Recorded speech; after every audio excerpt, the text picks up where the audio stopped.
Hello everybody, I'm Mike. I'm one of the associate instructors for W200, and this video is for everyone who does not have class on Monday for Martin Luther King Day for the spring 2018 semester. So if you do have class as normal, if you're in the Tuesday or Thursday section, you don't need to watch this. But if your Monday class is not happening because of the holiday, then you will need to watch this video. And then throughout the course of this video, there will also be some questions that pop up that you should answer. One other thing before we start, if you have not finished class prep number 1 yet, or I'm sorry, class prep number 2, which is about the standards, you should go and do class prep 2 before you watch this, because that's going to give a little background information about the standards, and you're also going to have some questions to answer. You're going to have to find a standard for yourself, find a support resource for a standard.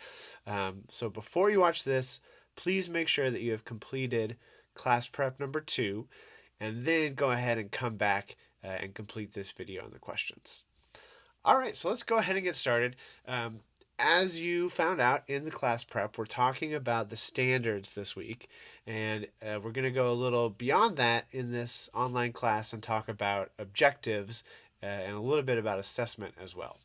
So just to give you a quick overview, the class prep talked a lot about academic and content standards, things like social studies standards, English standards, and we'll also talk in this video about technology standards as well, because just like we have content that we have to teach, there's also ways that we are supposed to incorporate technology into the classroom also.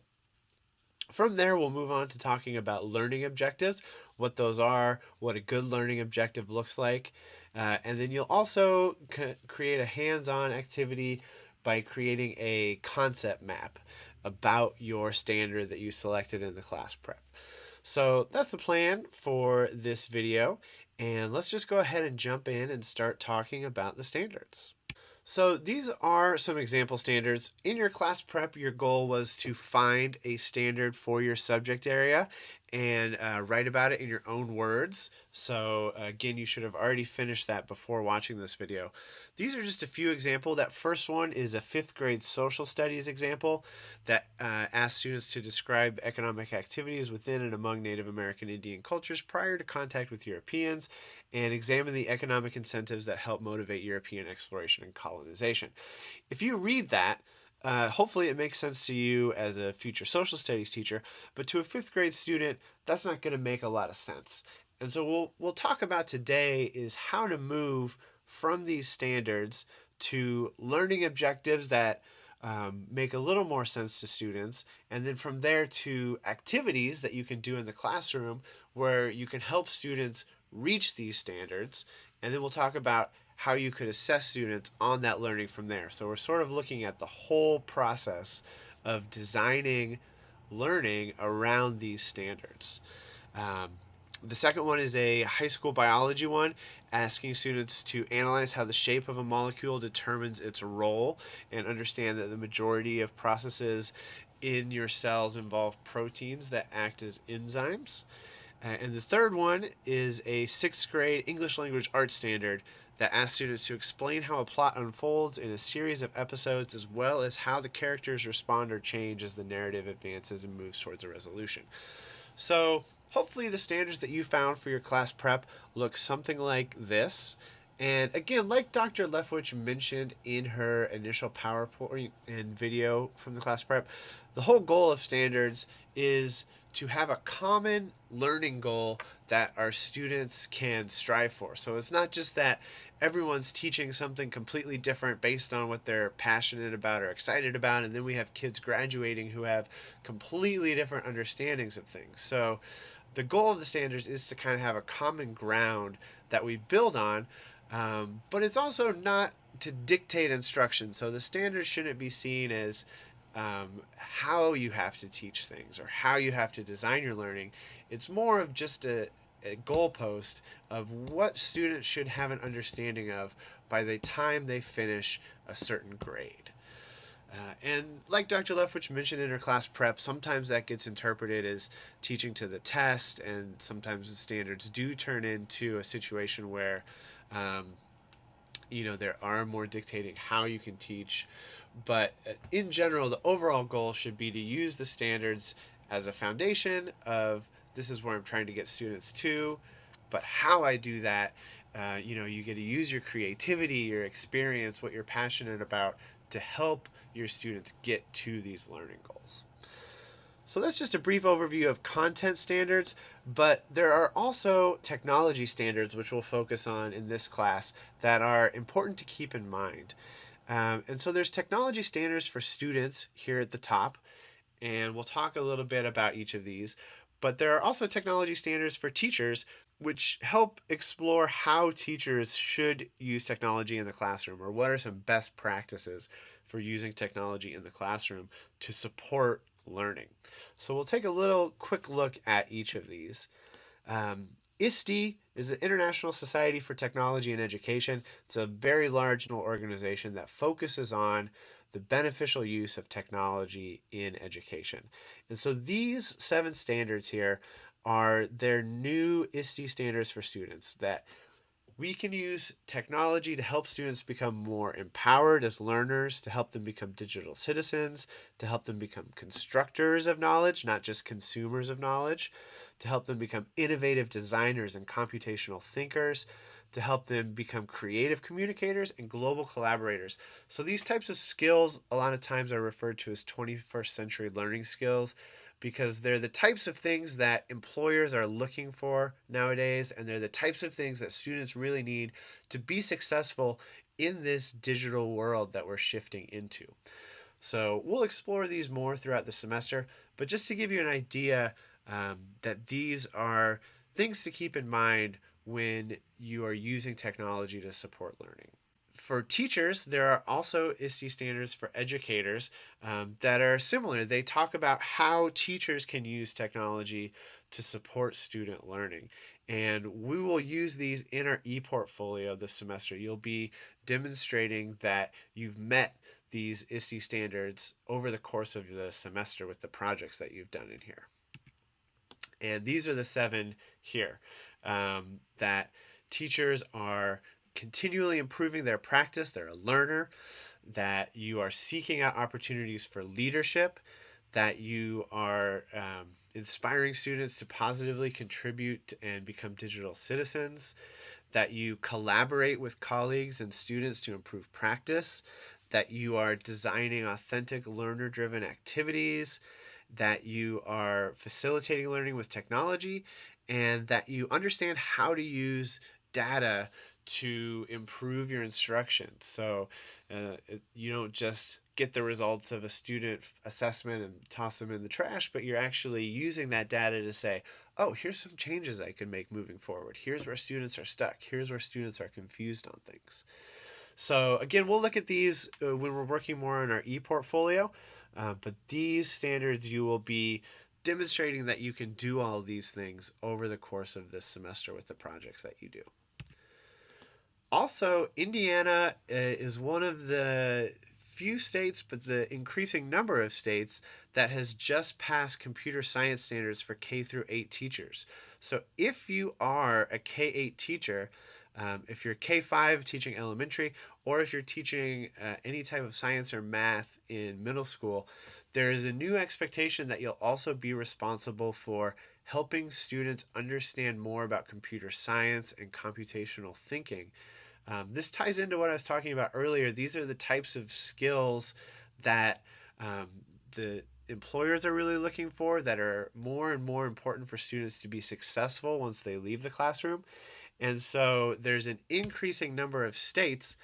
You'll see Indiana here is yes, along with about 7 other states, and then another 7 or so are in progress. So more and more states are moving towards incorporating computer science at a really early level, just to help students start building those skills. And even if you are completely unfamiliar with computer science, it can definitely be an intimidating topic for sure. We'll break that down over the course of the semester, and you'll actually be making a lesson plan about computational thinking skills in your subject area towards the middle of the semester. So don't worry about it. We'll, of course, help you through all that. But just to let you know that this is becoming more of a common expectation for teachers to be able to do and to integrate into their classroom. So that's sort of the basics about standards. We've got academic standards, we've got technology standards. They're both meant to work well together so that you are using technology to support students' learning of the academic or content area standards. But the big question is, how do you know if your students get there? We have this standard that we're trying to get them to, but how do you know if they've arrived at that destination? Well, that's where learning objectives come in, and they're a way to specifically lay out what is the concrete goal or objective that I want my students to do. How will I know if they've met this standard that we have? So for every learning activity you do in your classroom, it's important to have an objective. You don't just want to be doing something for the sake of doing it. You want to be doing something so that students are learning a specific idea or skill or process or whatever it might be. So learning objectives are statements that define the expected goal of a curriculum, course, lesson, or activity in terms of a skill that students can demonstrate or knowledge that will be required. In other words, objectives define how you will know when students have reached the goals you've set for them. And we like to break learning objectives down into 3 parts: know, show, and measure. What do you want your students to know? How are they going to show that they know it? And how are you going to measure it? There's lots of different ways to break down learning objectives, but we found that this is probably one of the most simplest, effective ways to create effective learning objectives, but to do so in a way that you don't get bogged down in all sorts of terminology and things like that. What do you want your students to know? How are they going to show it? How are you going to measure it? So, what do you want your students to know at the end of the lesson? These are just some basic examples. 1 + 1 = 2. You want them to know single-digit addition. Social studies class, you might want them to know what are the causes of World War I. For a language learning class, you might want them to know how to conjugate verbs. High school English, what are the elements of a strong persuasive arguments? Or what are different approaches to solving story problems for a math class? Most of the K through 12 science classes, you would want them to understand the steps to scientific inquiry and how are you going to apply those steps to solve a problem. And then what are the requirements for an art critique for maybe a middle school or a high school art class? So these are some examples of what you want students to know at the end of a lesson. The important thing here is that these are very specific things, skills. You're not saying, I want them to understand the solar system. That's very vague, and it's hard for someone to show that they understand the solar system. These are very specific things that students would be able to demonstrate. On this next slide, how will your students show they have learned the knowledge at the end of the lesson? We're going to pause for a question and go ahead and just pick one of these and write how they would show it. Would it be a presentation? Would it be a worksheet? I'm going to stop giving examples, but we'll pause here and pick one of these and write about how you think your students could show one of these in your classroom. Okay, great. So welcome back, and we'll check out those answers and talk about them when we meet next. But the next question is, how will you measure whether your students have learned the knowledge? So we're going to pause here again and think about how you as a teacher would measure it. So you just talked about how they would show that. Imagine your students gave you whatever you had written about in your last answer. You get that. How are you going to measure if they are correct, if they've reached the objective and the standard? What does that look like? So go ahead and take a minute to answer. How would they measure that example? Awesome. Okay, welcome back, and let's go ahead and think about the standard that you selected for your class prep. So in your class prep, you found a standard, you wrote about it in your own words, and think about those 3 things for that standard. What would you want your students to know at the end of the lesson? How would they show it? How would they measure it? And sometimes standards are really, really big. So for this activity, you don't need to focus on the whole standard. You could just pick a part of it, and that's totally fine. But we're going to come up with some objectives for the standard that you selected. So just be thinking in your head, have your standard ready, be thinking about what you would want your students to know, how would they show what they've learned, and how will you measure it. And in a moment, we're going to write some objectives, like I mentioned. But you want to be careful of the verb. Don't say the students will understand the Civil War, or the students will feel better about addition, or the students will learn how to subtract. Those types of things are not specific enough to measure. They're too general and they're too vague. So make sure the verb that you choose when you're writing an objective is something that can be measured. It's also really important to make sure that alignment exists between that standard that you have, the objectives that you write, and then we'll talk about assessment here in a little bit. But these are just some examples of verbs that you can use. So if you want students to explain, to describe, to discuss, to apply, to build, to compare, to compose, to assess, all of these things are very specific actions that students would be doing to demonstrate their knowledge. Here is another example. This is also using Bloom's taxonomy, which, if you're not familiar with, is a learning theory that moves you through from lower levels of thinking to higher levels of thinking. So these are sort of seen as the lower levels of thinking. You're just defining something or repeating it or listing it, all the way up to these higher levels of thinking where you are evaluating or comparing. You're choosing based on evidence, things like that. So keep these verbs in mind when you are writing your objectives. Don't use the students will learn. Don't use the students will understand. Instead, say the students will apply, the students will illustrate, the students will restate, things like that, that are very specific and measurable. Now we're going to talk a little bit more about how to measure and assess students. And we'll get more into this over the course of the semester. But just to briefly touch on things, we've started with our standards, which is that big picture goalpost that we're trying to get our students to. Now we've talked about objectives. What do you have your students, what do you want them to know? How are they going to show it? How are you going to measure it? Now let's talk about that actual measurement a little bit more. And a really important question to answer when you are measuring or assessing students' learning is, how can we help students get to deeper levels of learning so they're not just repeating information back to us or answering questions on a multiple choice test? Because that type of learning tends to not stick with students, and it also doesn't help students see the relevancy or the importance in what they're learning. So what we really want to try and do is get to deeper levels of learning and finding ways to assess that deeper type of learning. Here's an example of sort of what to avoid. Take a moment to read this, and I'll read it out loud to you as well. Crunks live in graphite. They need the graphite in order to zigzag. The graphite must be heated to 135 mol to be consumed by crunks. The graphite is Heichser and Ochlid. Once the graphite is heated, the Ochlid makes the graphite dirty. Once the graphite is dirty, the crunks will be able to properly zigzag. So you've read that. Obviously, it makes no sense at all.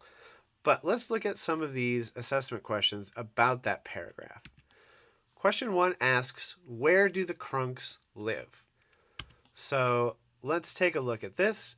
We'll pause for a second and go ahead and answer that question. Great. And hopefully you were able to answer it, because right here it says crunks live in graphite. So you've got the answer right there in the text. The next question said, why do crunks need the graphite? So if we head back, let's go ahead and answer that. Why do crunks need the graphite? All right, welcome back, and you'll see it says they need the graphite in order to zigzag. Let's do one more. What two elements are included in the graphite? So what are the two elements included in the graphite? And we've got that right here. The graphite is Heichser and Ochlid. So what you can see here is that you can answer these questions, these assessment questions, without having a clue as to what this is even talking about. And for a lot of students, that's how they work through material and assessments and tests. You can read a passage, the answers are sort of right there, you can regurgitate the information. you don't have any idea what it means, why it's significant, how it could be helpful information. You're just answering the question so you can pass the test so you can move on to the next thing. So this is an example of the type of assessment that we want to avoid. We do not want to create assessments like this that students can just answer based on what they have in front of them. We want students to be thinking about things and creating things and arguing for things and creating supporting arguments.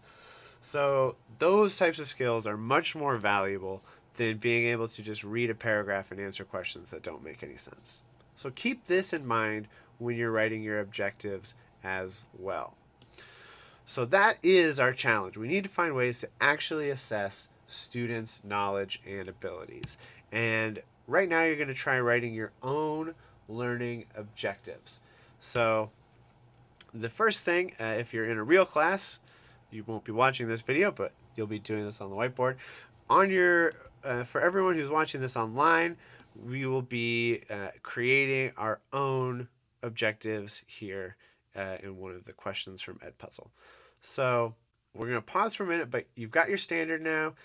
Go ahead and write out 2 objectives for something you could have the students work towards for your standard.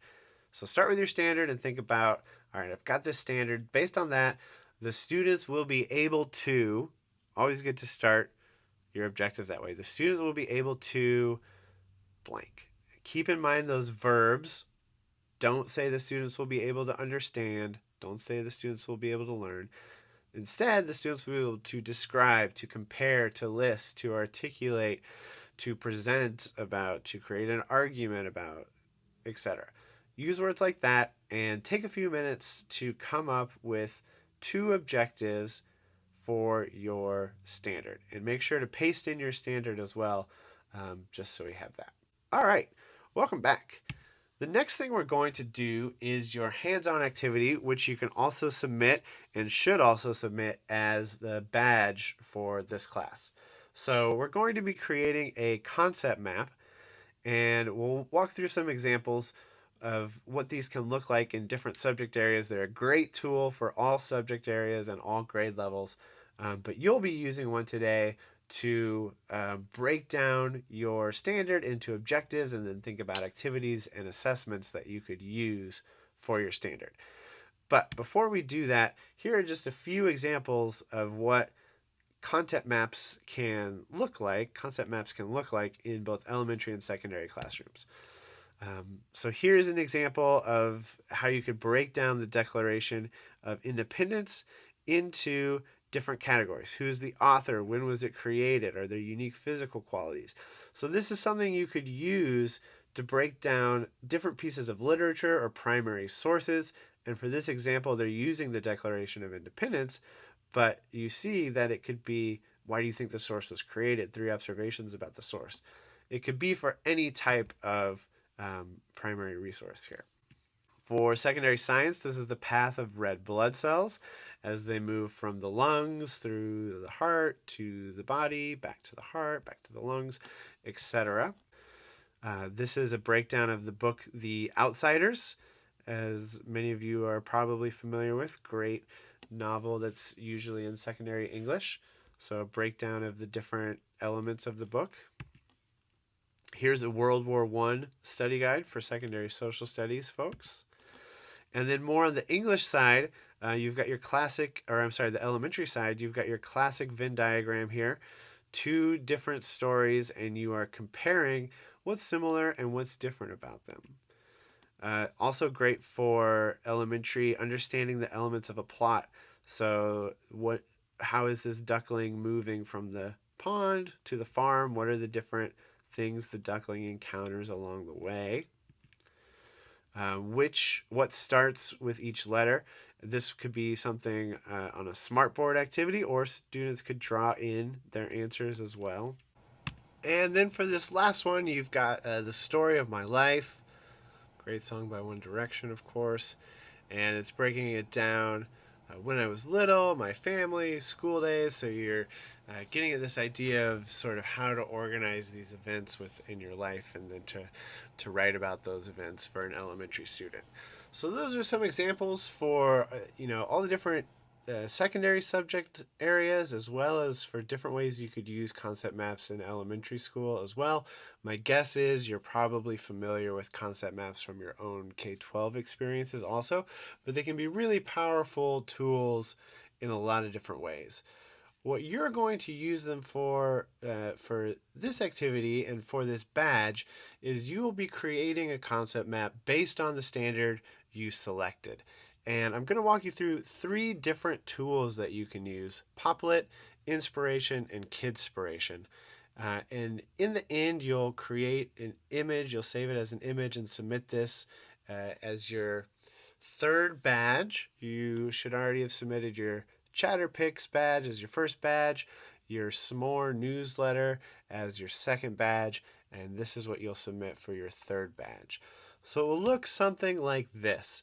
You will have your standard at the top. You'll have 2 objectives, and hopefully you've already got an idea for those based on what you entered into the Edpuzzle for this video.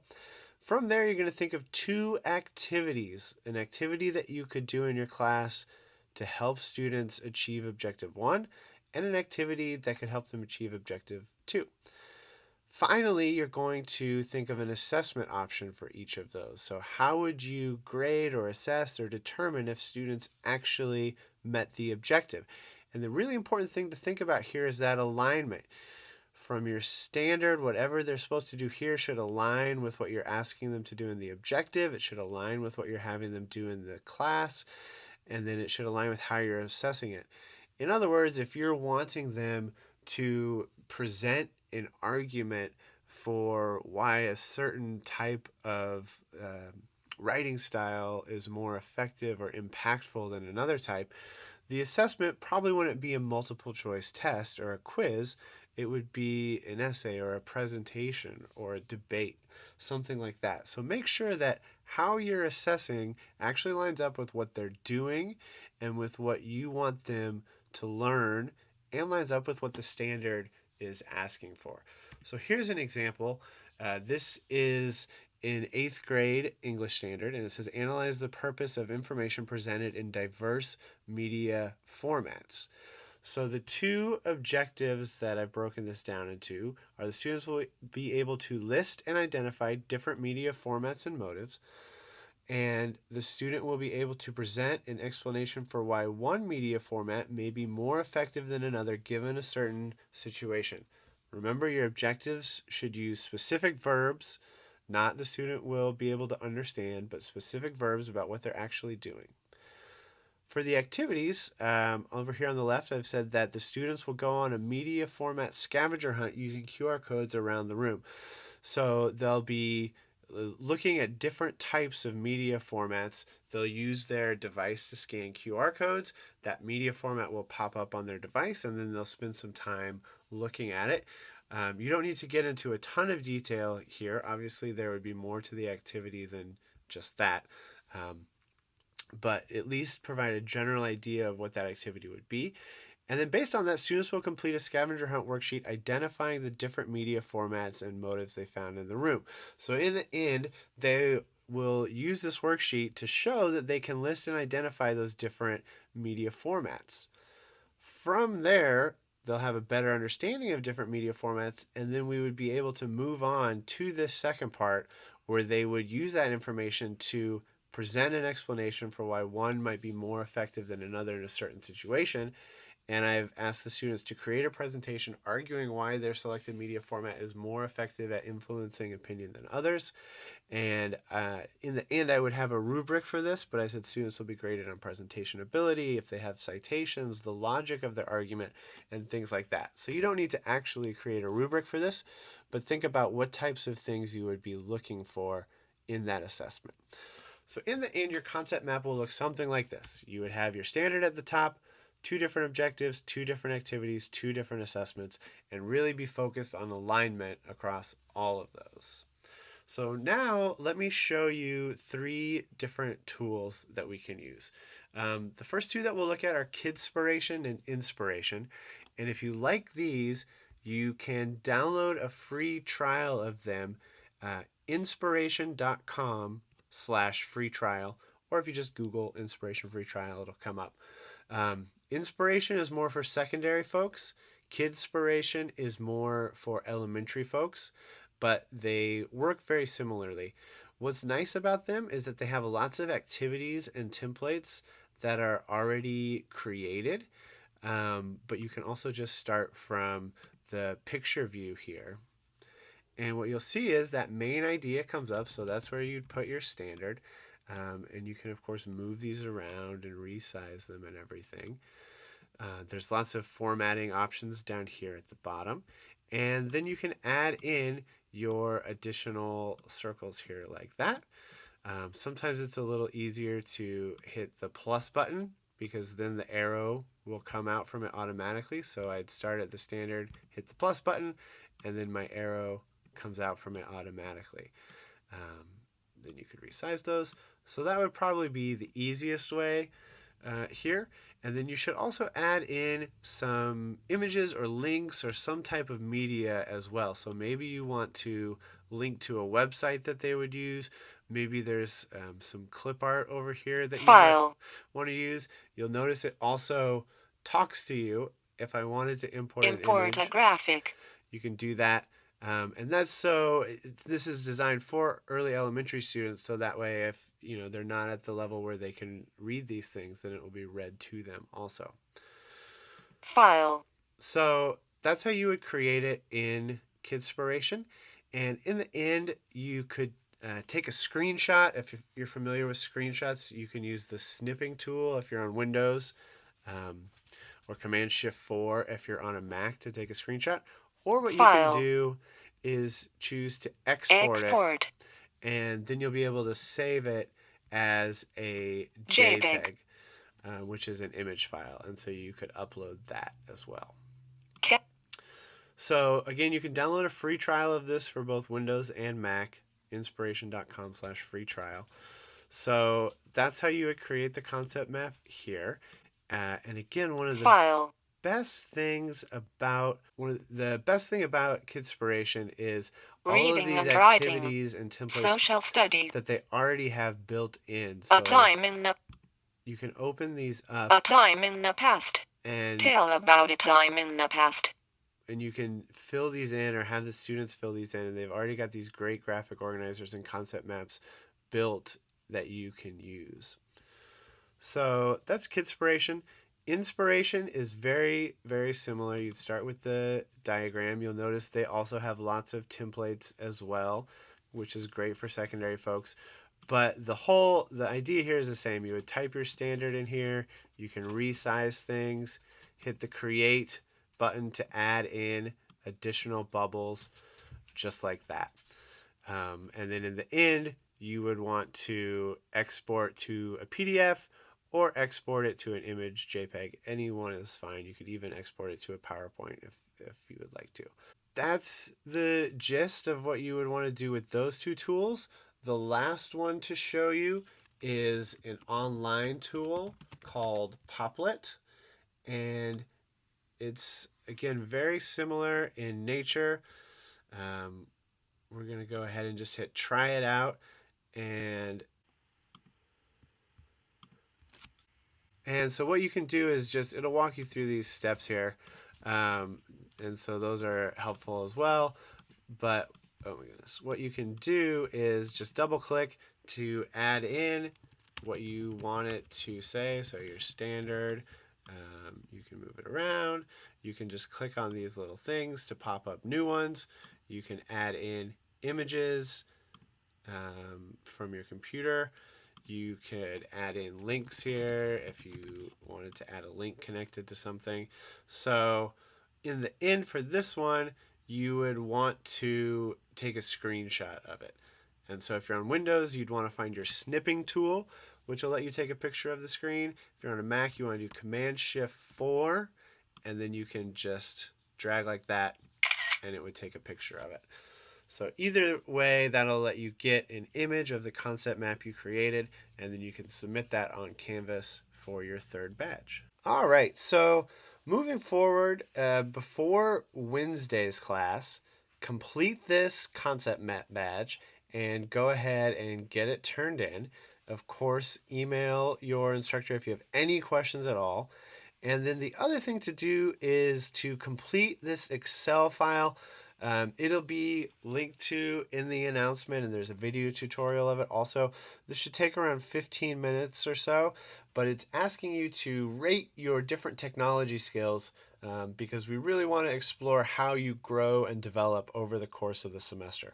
So make sure to complete that. You will need Excel. If you're on a Mac, you can't use Numbers, you can't use Google Sheets.